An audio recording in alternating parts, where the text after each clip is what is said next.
They forgot the great works God did, the miracle God did.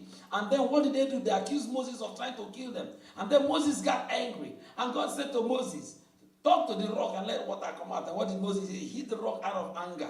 What happened? The experience Moses had with the Israelite turned out to be enemy to his faith.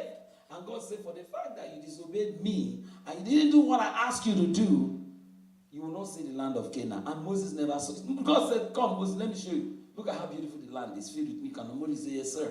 It's the book of Deuteronomy. You see how beautiful it is? Moses said, yes, sir. You will not go there because you, Moses, have made me angry. So, Moses' experience now made it to be enemy to his faith. Do not allow any experience of your past to stop you, to distract you from reaching the other side of your blessing God has in store for you. Don't allow it. No human being is worth you losing your blessings. No experience in your life is worth you losing your blessings. No experience at all I've not seen. Now, last but not the least, to be on the other side of your blessings God has for you.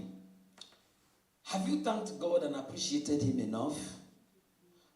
How many times do you really thank God and appreciate the air you can breathe by your own self?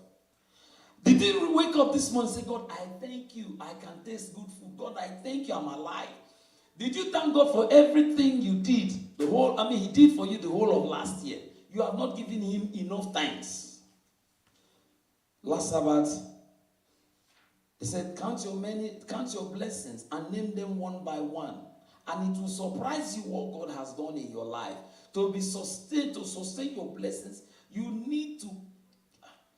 Can you imagine a family who wake up one morning and their son or daughter got killed? These are parents like you and I. Every parent wants their children. We parents, we want to grow old for our children to bury us, not the other way around. We want to be alive. Have you thanked God that did you wake up this morning and say, God, I thank you, my daughter is alive. God, I thank you, my son is alive. Did you do that? If you did it, do more of that. You as a child, did you thank God that, God, I thank you for strengthening my parents to provide the means to be where I am today?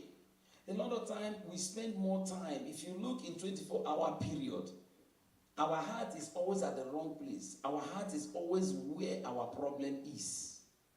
I repeat, your heart is always where your problem is. Instead of your heart should be where your blessing is.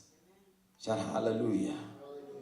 Your heart should not always be focused on your problem, because if you put your heart on the problem 24/7, the problem is there looking at you. Go and trust in God, and then your heart will now be on the blessings God has given to you. Look at how good your children are prospering. Look at how wonderful your children are doing. Let your heart be on the good things and count your blessings and name them one by one. And it will surprise you what God has done for you. Don't put your heart in the wrong place. Like we said in one of my points. Put your heart on all the blessings in your life. There are so many people, or some people you know, that were alive last year and this year they are no more. There are some who were able to walk on their own and this year they are not walking on their own. I know a lot of them. There are a lot of people who died on December 31st. Count your blessings, name them one by one, because the storm that has been coming your way was the reason God brought that storm in your life. There is a reason the Lord opened 1 Thessalonians chapter 5 verse 18. That's the last verse I'm going to read for you today. Hold it for me, son. 1 Thessalonians chapter 5 verse 18. So, there are reasons why storms comes your way. But God has given you all the tools to tell that storm to calm down. Almighty has given you these tools for let that storm that is in your family, the storm in your health, the storm in your job, the storm that you're going out and coming in, there is a reason the storm comes your way. All you need to do, calm down. Trust in God. Don't lean on your understanding to solve that problem. I repeat, don't lean on your understanding to solve a particular problem, because you will not do it as good as how God will do it. Just give it to the Lord. and then acknowledge God in everything you do, you will find out that you will be navigating every storm with the greatest of wisdom God has blessed you with. Now, appreciating God by thanking Him for the most smallest thing He has done for you. There's a song we always sing. He has done it for me. He has done it for me. He has done it for me. He has done it for me. What my Father can never do.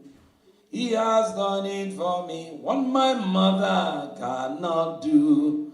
He has done it for me. He has done it for you. He has done it for you. What my mother can never do, He has done it for you. Some of you are not singing it. Let me try this again. Songs are praises to the Lord to attract blessings of God. Let's try it again. He has done it for you. He has done